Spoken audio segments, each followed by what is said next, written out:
Good morning to all students. We had already started our discussion on Delhi Sultanate.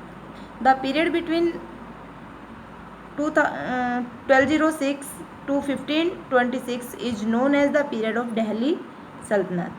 This is because the ruler of this period were known as the Sultans and they ruled from their capital city Delhi. Delhi first became the capital of the kingdom under the Tomaras, a Rajput dynasty of early 12th century. Under the Tomaras and Chauhans, it became an important commercial center also.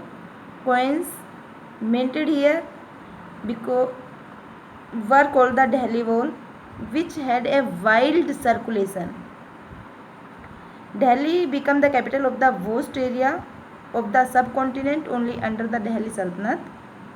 कुछ dynasties जो थी वो हमने पढ़ ली थी, जैसे slave dynasty 1206, Tughlaq dynasty, Lodhi dynasty, Khilji dynasty और Syed dynasty. ये सारी डायनेस्टीज़ को हमने डिस्कस कर लिया था। Today we will learn about from garrison town the empire the expansion of the Delhi सल्तनत।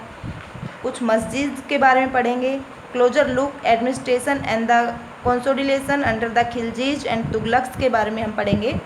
ये जो मैं आपको मैप दिखा रही हूँ, the expansion of the Delhi सल्तनत, major cities captured by the Shamsuddin Iltutmish. ये शमसुद्दीन इल्तुतमिश जो है उनके द्वारा कुछ सिटीज़ को कैप्चर किया गया था।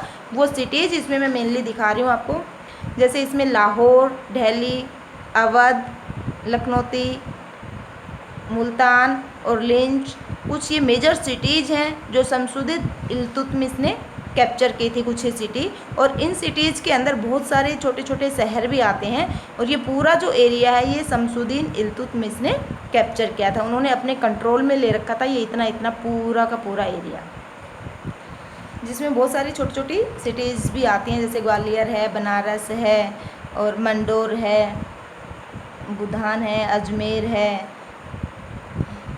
नांदाना है, बहुत सारे इसमें छोटी छोटी आपको सिटीज़ दिखाई दे रही होंगी। ये सारी सिटीज़ शमसुद्दीन इल्तुतमिश के कंट्रोल में था ये पूरा एरिया। अभी हम स्टार्ट करते हैं from garrison town to empire the expansion of the Delhi सल्तनत। पहले आप समझ लीजिए कि गैरिसन टाउन होता क्या है। गैरिसन टाउन होता है द फोर्टिफाइड सेटलमेंट, जिसमें सोल्जर्स रहते थे। एक ऐसी फोर्टिफाइड सेटलमेंट थी जिसमें सोल्जर्स को रखा जाता था। In the early 18th century the control of the Delhi सल्तनत rarely went beyond the heavily fortified towns occupied by the garrisons. इसमें कहता है कि 13th सेंचुरी थी, उसकी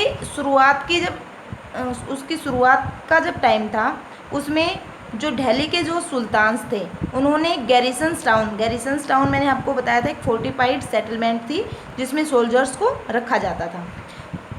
तो सुल्तानों जो उस टाइम के सुल्तान्स थे उन्होंने जो गैरिसन टाउन्स थे उनके निवास के लिए जो बड़े बड़े जो फोर्ट बना रखे थे, जो किले बना रखे थे, वो शहरों से, सिटीज़ से कुछ दूर पड़ते थे और वो शहरों से दूर पड़ते थे, लेकिन शायद वहाँ तक वो अभी तक नहीं जा पाए थे, वहाँ तक उनका कंट्रोल नहीं हो पाया था। The sultans seldom control the hinterland of the cities and were therefore the dependent upon the trade, tribute, plunder for supplies. Hinterland का मतलब इसमें आएगा the lands adjacent to the cities और port that supplies it with goods and the services. एक ऐसी land होती थी जो सिटीज़ और पोर्ट से जुड़ी होती थी, जिसमें बहुत सारी गुड्स और सर्विसेज की सप्लाई की जाती थी, जिससे एक ऐसा प्लेस होता था जिसे गुड्स और सर्विसेज की सप्लाई की जाती थी। तो इसमें कहता है कि सुल्तान्स जो थे सेल्डम कंट्रोल द हिंटरलैंड, जो उस टाइम के जो सुल्तान्स थे वो शहर से दूर तो थे, हिंटरलैंड जो था उन पर उनका जो कंट्रोल था वो सिर्फ न के बराबर था। सेल्डम कंट्रोल था उनका, बहुत ही न के बराबर था, कंट्रोल तो था लेकिन ना के बराबर था वो। इसलिए उन्हें जो इम्पोर्टेंट जो चीज़ होती थी उनके लिए, जैसे ट्रेड था, ट्रिब्यूट था या फिर प्लंडर मतलब लूट का सामान था, उनके लिए जो इम्पोर्टेंट चीज़ें होती थी वो उसके ऊपर ही डिपेंड रहनी पड़ती थी. Controlling garrison towns in the distant Bengal and Sindh from Delhi was extremely difficult. और दिल्ली से दूर सिंध और बंगाल, ये दिल्ली से दूर पड़ते थे. ये दूर वाले जो सिटीज़ थी उनके ऊपर इन गैरिसन शहरों का, ये गैरिसन टाउन्स जो थे उनका कंट्रोल बहुत ही मुश्किल था. Rebellion, war, even bad weather could snap the fragile communication. ये कहते हैं कि कभी कभी बैड वेदर की वजह से, कभी कभी रिबिलियन की वजह से, कभी बीच में युद्ध हो जाते थे, उसकी वजह से उनका कम्युनिकेशन जो था वो बीच में ही रूट कम्युनिकेशन टूट जाता था. Delhi authorities was also challenged by the Mongol. Delhi authority जो थी उसको मंगोलों ने भी चैलेंज किया था. वो Afghanistan from the governors who rebelled at any sign of the sultan's weakness. बार बार जो चैलेंजर्स जो होते थे, जो हमला करने वाले होते थे, उन सूबेदारों से, जो वहाँ के सूबेदार होते थे, उनसे बराबर चैलेंजेस मिलते रहते थे. बार बार उनसे लड़ाइयाँ होती रहती थी, जो थोड़ी सी कमजोरी देखते ही और बार बार रिबील कर देते थे, बार बार विद्रोह कर देते, थोड़ी सी कमजोरी को देखते हुए. और ये जो चैलेंजेस मिलते थे, इन चैलेंजेस को देखते हुए, संभालते हुए सल्तनत अपने आप को बड़ी मुश्किल से ही बचा पा रही थी. सल्तनत barely survived these challenges. Its expansion occurred during the reigns of the Ghiyasuddin Balban, Alauddin Khilji and Muhammad Tughlaq. इनका जो एक्सपेंशन था, इनका जो विस्तार था, वो गयासुद्दीन बलबन ने, अलाउद्दीन खिलजी ने और मोहम्मद तुगलक, इन तीनों के ही शासन में ज़्यादा हुआ था. इनका एक्सपेंशन जो दिल्ली सल्तनत थी उसका एक्सपेंशन इन तीनों के ही शासन में ज़्यादा हुआ था. तीनों कौन थे? गयासुद्दीन बलबन थे, अलाउद्दीन खिलजी और मोहम्मद तुगलक. इन तीनों के राज में ही ज़्यादा दिल्ली सल्तनत एक्सपेंड हुई थी, ज़्यादा बढ़ी थी, ज़्यादा फैली थी. The first set of the company along the internal frontier of the Sultanate aimed to consolidating the hinterlands of the garrison town. During these campaigns, forests were cleared in the Ganga Yamuna Doab and hunter-gatherers and pastoralists repelled from their habitat. ये कहता है कि जो सल्तनत थी उसकी जो hinterland थी, हिंटरलैंड मैंने बताया कि कुछ आंतरिक अंदर की उनकी कुछ सीमाएं होती थी जिसमें गुड्स और सर्विसेज को सप्लाई, जिससे गुड्स और सर्विसेज को सप्लाई किया जाता था. ये गैरिसन टाउन्स जो होते थे उनकी स्थिति को मजबूत बनाते थे. और इन अभियानों के दौरान, इन कैंपेन्स के दौरान गंगा यमुना का जो दोआब था, गंगा यमुना का जो दोआब था, दोआब होता है गंगा यमुना के बीच की जो जगह होती है उसको दोआब कहा जाता है, उससे जंगलों को साफ कर दिया गया था. जो हंटर गैदर्स थे और जो पेस्ट्रोलॉजिस्ट थे, पेस्ट्रोलॉजिस्ट मतलब चरवाहे, उनको वहाँ से हटा दिया गया था, वहाँ से हैबिटेट कर दिया था उनको. These lands were given to peasants and agriculture was encouraged. और उस लैंड को पीजेंट्स को दे दिया था जिससे एग्रीकल्चर को एनकरेज किया गया था. New forts and towns were established to protect trade route and to promote the regional trade. बहुत सारे किले और टाउन बनाए गए थे, इस्टेब्लिश्ड किए गए थे बहुत सारे किले और टाउन्स. किस चीज़ के लिए? To protect the trade route and promote the regional trade. Regional trade के लिए और ट्रेड रूट को प्रोटेक्ट करने के लिए बहुत सारे किले और बहुत सारे टाउन्स इस्टेब्लिश्ड किए गए थे. The second expansion occurred along the external frontier of the सल्तनत. Military expedition. The second expansion occurred along the external frontier of the Sultanate. Second expansion क्या था कि सल्तनत की एक्सटर्नल फ्रंटियर थी उसको बढ़ाना. एक्सटर्नल क्या होती है? बाहरी जो सीमा थी उसको बढ़ाना उनका सेकेंड एक्सपेंशन था. The military expedition into the southern India started during the region of the Alauddin Khilji and culminated with the Mohammad Tughlaq. Military expedition जो था सदर्न इंडिया में, मतलब साउथ जो इंडिया था उसमें मिलिट्री को बढ़ा दिया गया था अलाउद्दीन खिलजी के टाइम पे और मोहम्मद तुगलक के टाइम पे। दोनों के ही टाइम पे सदर्न जो पार्ट था इंडिया का उसमें मिलिट्री एक्सपेंडिचर को बढ़ा दिया गया था। मिलिट्री के जो अभियान थे उनको बढ़ा दिया गया था। बहुत सारे अभियान उस टाइम पे चलाए गए थे। इन देयर कैंपेन्स सल्तनत army captured the elephant, horse's, slaves and carried away precious metals. और इन कैंपेन्स के टाइम पे सल्तनत ने बहुत सारी सेनाओं को, एलिफेंट्स को, हॉर्सेज को, स्लेव्स को और प्रीसियस मेटल्स को अपने कंट्रोल में ले लिया था। सल्तनत की जो सेनाएं थी उन्होंने बहुत सारे एलिफेंट, हॉर्सेज, स्लेव्स मतलब दासों को और प्रीसियस मेटल्स को, इनको अपने कंट्रोल में ले लिया था। By the end of Mohammad Tughlaq's region 150 years after somewhat humble beginnings, the armies of the Delhi Sultanate had marched across a large part of the subcontinent. Delhi सल्तनत जो थी उसका शुरुआती जो टाइम था, बल्कि वो अच्छा नहीं था। उस टाइम पे दिल्ली सल्तनत बहुत ही कमज़ोर थी, लेकिन लगभग 150 ईयर्स के बाद तक मोहम्मद तुगलक जो थे उनके टाइम पे इस सब कॉन्टिनेंट में बहुत युद्ध होने शुरू हो गए थे, बहुत चैलेंजेस होने स्टार्ट हो गए थे दिल्ली सल्तनत के लिए।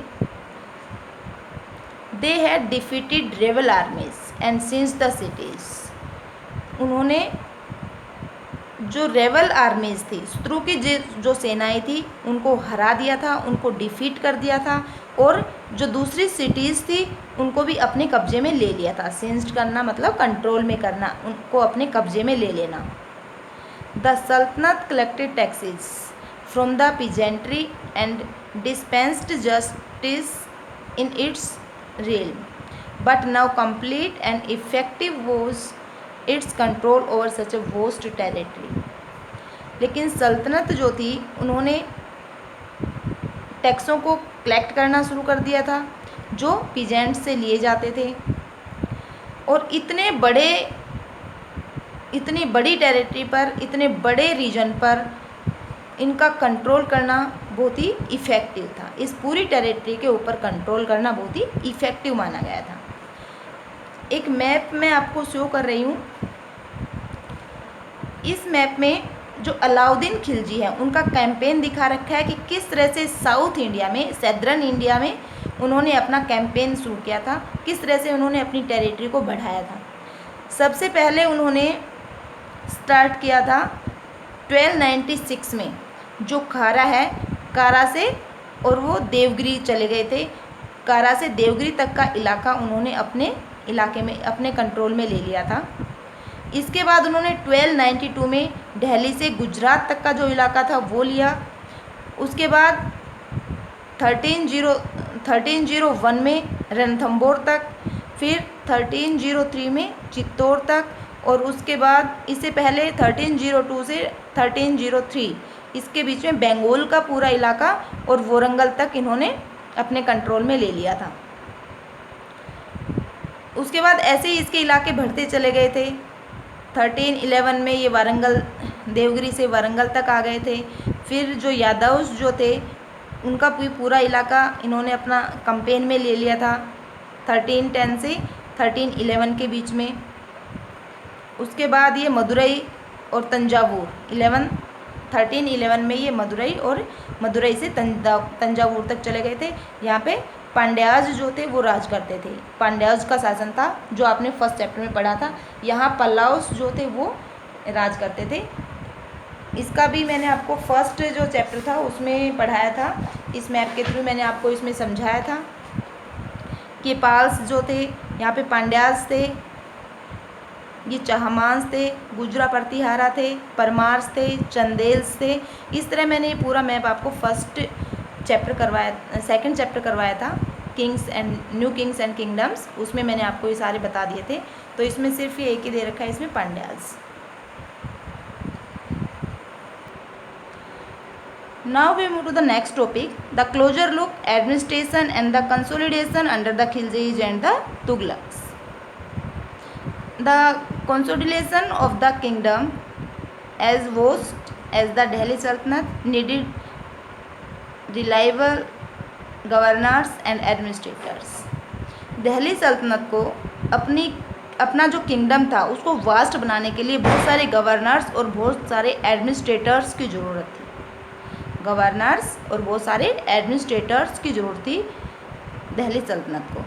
Rather than appointing aristocrats and the landed chieftains as governor, they early Delhi sultans specially Iltutmish.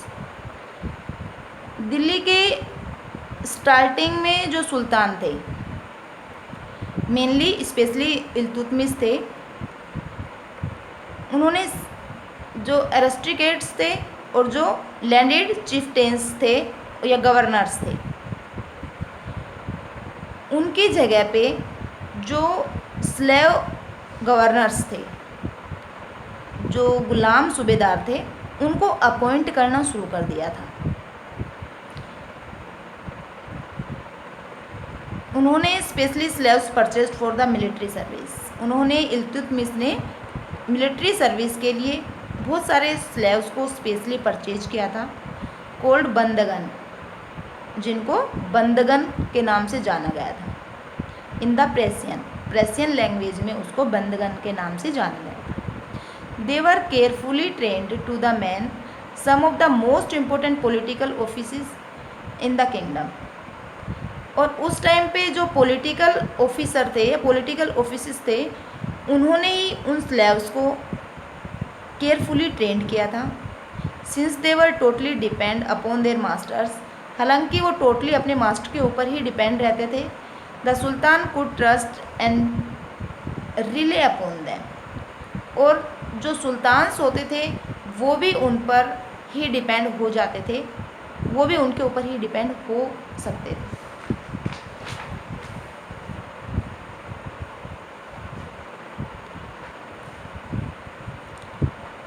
इसमें रखा है slaves rather than the sons. जो स्लेव्स होते थे वो सन की ही तरह होते थे। इसमें लिखा है कि slaves whom one has brought up the promote must be looked after, for it needs a whole lifetime and good luck to find worthy and experienced slave। देखिए स्लेव जो था उनको हमने अच्छे से पाला है, अच्छे से हमने उनको प्रमोट किया है, हर सुविधाएं हमने उनको दी हैं, और लाइफ में ये गुड लक होता है क्योंकि कभी कभी ही उन सुल्तान्स को एक एक्सपीरियंस स्लेव, एक वर्दी स्लेव उनको मिलता था। Wise man have said that, और वाइज मैन का कहना है कि वर्दी और एक्सपीरियंस स्लेव्स जो हैं वो बेटर, एक सन से भी अच्छे होते हैं। सन मतलब एक बेटे से भी वो स्लेव अच्छा होता है। The Khilji and Tughlaqs continue to use the बंदगन। खिलजी और तुगलक्स जो थे उन्होंने बंदगन को यूज करते रहे हैं। Also raised people humble birth who were often their clients to high political position. और खिलजी और तुगलक्स जो थे वही उन क्लाइंट्स को, वही उन बंदगन्स को, उन स्लेव्स को एक अच्छी पॉलिटिकल पोजीशन देते रहे थे। They were appointed at the generals and governors. उन्होंने जर्नल्स और गवर्नर्स के पोस्ट पे भी उनको अपॉइंट किया था। However this also introduced an elements of the political instability, और ये पॉलिटिकल इंस्टेबिलिटी को ही इंट्रोड्यूस करते हैं। Slaves and clients were loyal to their masters. जो स्लेव्स और क्लाइंट्स जो होते थे वो अपने मास्टर के लिए लॉयल होते थे। लॉयल मतलब वफादार होते थे अपने मास्टर के प्रति, और पैट्रॉन्स के प्रति। पैट्रॉन्स मतलब जो उनको संरक्षण देता था, जो उनको पालता पोसता था, खाना खिलाता था, उनके प्रति और अपने मास्टर के प्रति वो लॉयल होते थे। But not to their heirs, लेकिन उनके जो उत्तराधिकारी होते थे उनके प्रति वो नहीं लॉयल होते थे। New sultans had their own servants, और नया सुल्तान आते ही वो अपना नए सर्वेंट्स को रख लेते थे। As the result the accession of a new monarch often saw conflict between the old and the new nobility. इसलिए जो नई नोबिलिटी थी और जो ओल्ड सुल्तान्स थे उनके बीच में अक्सर कॉन्फ्लिक्ट्स होती रहती थी। The patronage of these humble people by the Delhi sultans also shocked the many elites, and the authors of the Persian Tariq criticized the Delhi sultan।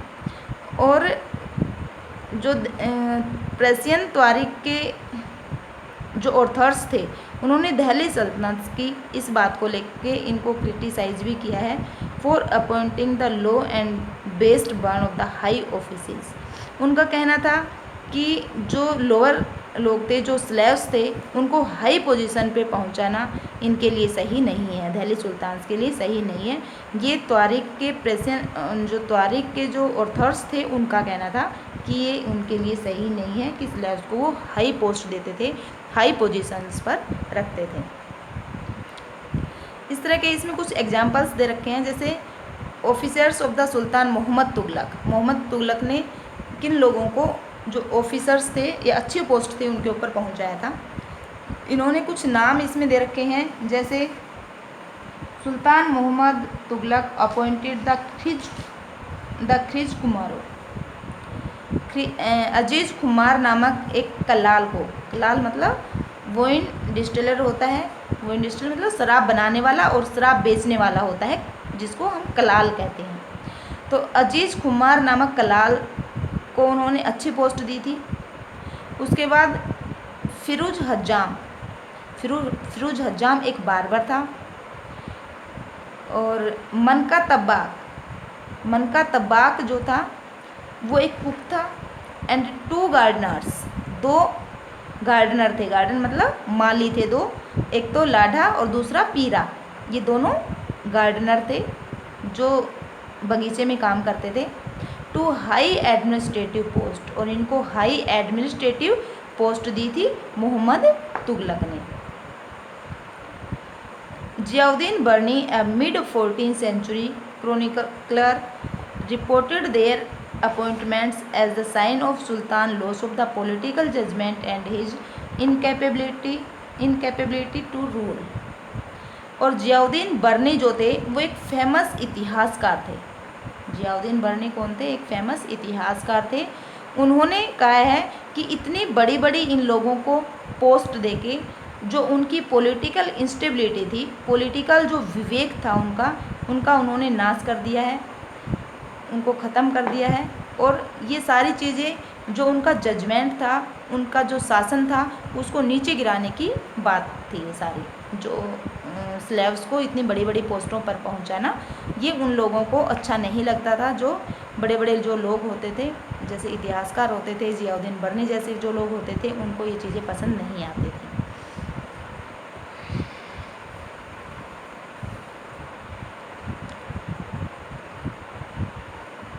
Like the earlier sultans, the Khilji or Tughlaqs monarchs appointed military commanders as the governors। जो पहले के जो sultans थे, जैसे खिलजी और तुगलक्स, इन्होंने military commanders को governor of the territory and the varying size, जो अलग अलग तरह की जो टेरिटरी थी, अलग अलग कोई छोटी टेरिटरी थी, कोई बड़ी टेरिटरी थी, उनके गवर्नर्स के रूप में, मिलिट्री कमांडर्स के रूप में उनको अपॉइंट किया था, बहुत सारे मोनार्क को।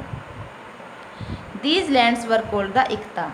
ऐसी जो वो लैंड थी उसको इक्ता कहा गया था, ज़मीन के ही एक पार्ट को इक्ता कहा गया था। And their holders was called the इक्तदार, और उसका जो होल्डर था, उसको होल्ड करने वाला जो था, उसको इक्तदार के नाम से जाना गया था, या फिर उसे मुफ्ती भी कहा गया था, उसे मुफ्ती भी कहा गया था। द ड्यूटी ऑफ द मुफ्तीज was lead the military campaigns and maintain law and order. जो मुफ्ती जो होते थे उनकी क्या ड्यूटी होती थी? एक तो मिलिट्री कैंपेन्स को देखते थे, मेंटेन लॉ एंड ऑर्डर, और इक्ताज जो थे उसमें लॉ और ऑर्डर को मेंटेन करके रखते थे। In exchange for their military services the मुफ्तीज कलेक्टेड द रेवेन्यूज। उनकी कुछ मिलिट्री सर्विस में और भी काम थे, जैसे मुफ्तीज जो थे वो रेवेन्यू को कलेक्ट करते थे of their assignment as salary, और उसको उस असाइनमेंट को सैलरी के रूप में देते थे। They also paid their soldiers. वो सैलरी को असाइनमेंट के रूप में किसको देते थे? सोल्जर्स को। They also paid their soldiers from their revenues, वो जो रेवेन्यू मिलता था मुफ्ती को उसको सोल्जर्स को वो सैलरी के रूप में दे देते थे। कंट्रोल ओवर मुफ्तीज वॉज मोस्ट इफ़ेक्टिव, जो मुफ्तीज का जो कंट्रोल होता था वो मोस्ट इफ़ेक्टिव होता था। If their office was not inheritable and if they were assigned the इक्ताज for a short period of time before being shifted, और उसको वो एक ही आदमी को, एक ही मुफ्ती को नहीं देते थे, क्योंकि उन असाइन को वो अलग अलग आदमी को चेंज करते रहते थे। आज किसी और आदमी को दे दिए, कल किसी दूसरे आदमी को दे दिए, इसलिए शॉर्ट पीरियड टाइम के लिए ही वो उस इक्ताज को एक आदमी को देते थे। These harsh conditions of service were rigorously imposed during the reigns of the Alauddin Khilji and Mohammad Tughlaq, और ये काम अलाउद्दीन खिलजी और मोहम्मद तुगलक जो थे उनके शासन के टाइम पे ही होते रहे थे। Accountants were appointed by the state to check the amount of revenue collected by the मुफ्तीज, और मुफ्तीज के द्वारा ही अकाउंटेंट्स को अपॉइंट किया गया था। वो रेवेन्यू कलेक्टर्स को, जो मुफ्तीज के द्वारा रेवेन्यू कलेक्ट किया जाता था, उस अमाउंट को चेक करते थे।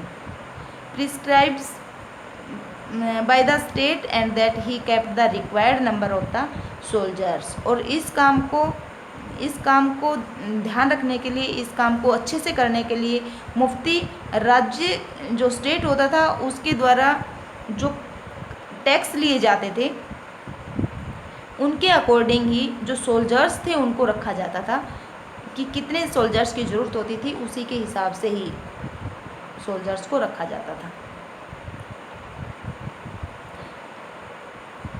As the Delhi sultans brought the hinterland of the cities under their control, जब दिल्ली के सुल्तान्स ने शहरों से दूर जो इलाका था हिंटरलैंड, उसको सिटी के अंदर ही ले लिया, अपने अधिकार में, उनको अपने कंट्रोल में जब उसको ले लिया, they force the land is chieftains, तो उन्हें चिफ्टेंस की ज़रूरत पड़ी।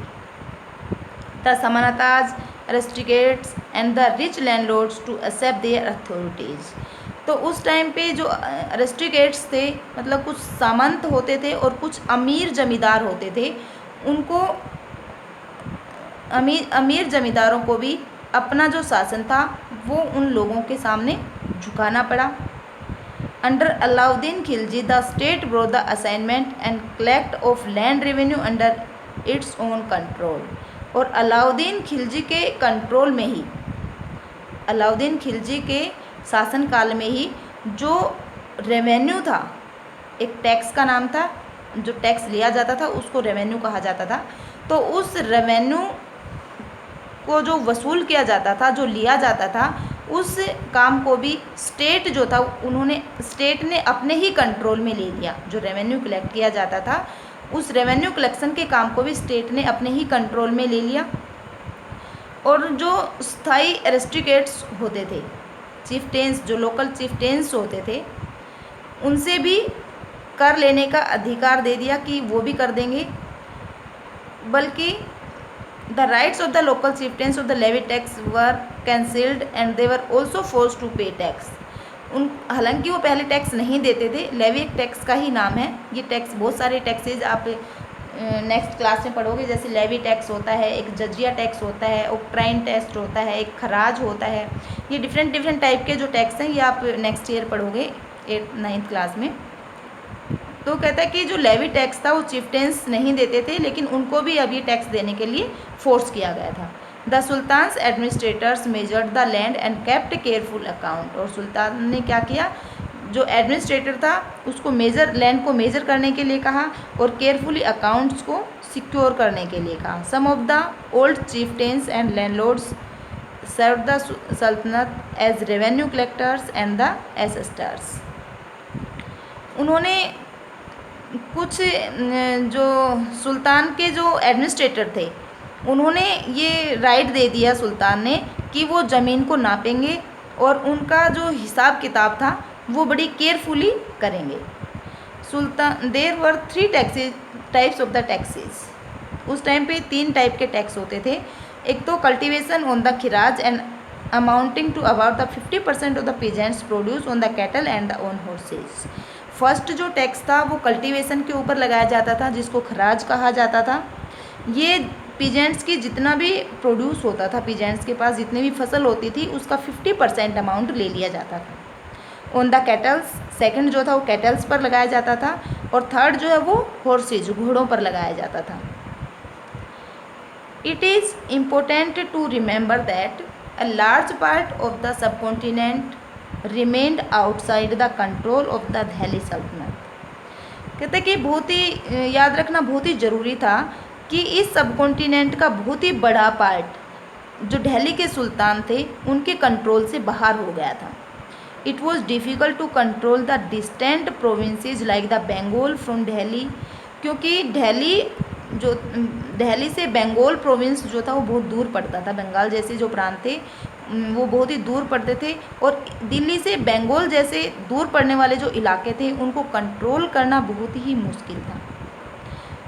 And soon after annexing southern India the entire reason become the independent. इस तरह से उनका जो रीजन था वो इंडिपेंडेंट हो गया। Even in the Gangetic plain there were forested area. हालांकि जो गंगेटिक प्लेन था जहाँ से गंगा रिवर जाती थी, वो गंगेटिक जो प्लेन था ऐसा एक एरिया था, वर फोर्स्ड एरिया, वो जो एरिया था वो फोर्स्ड एरिया था जहाँ पे बहुत सारे घने जंगल होते थे। दैट सल्तनत फोर्स कुड नॉट प्रिंडिएट। तो उस टाइम पे जो सल्तनत होती थी, सल्तनत जो होती थी वो उसका पूरा का पूरा क्षेत्र कंट्रोल दोबारा से इंडिपेंडेंट हो गया था। यहाँ तक कि जो गंगेटिक जो प्लेन था वहाँ भी घने जंगल होते थे, वो पूरा जो एरिया होता था वो घने जंगलों से घिरा होता था, जिसको सुल्तान को पैठने में उसकी जो सेनाएं थी वो सही नहीं थी। कुड नॉट प्रिवेंट का मतलब होता है कि उसकी सेनाएं थी वो इतनी एबल नहीं थी कि उस एरिया को कंट्रोल कर सकें। Local chieftains established their rule. जो लोकल चिफ्टेन थे उन्होंने अपने रूल को इस्टेब्लिश कर लिया इन देयर रीजन्स, उस इलाके में। कौन से इलाके में, कौन से रीजन में? गंगेटिक प्लेन्स जो रीजन था, फॉरेस्टेड एरिया जो था उसमें। Sometime rulers like Alauddin Khilji and Mohammad Tughlaq could force their control in these areas but only for a short duration.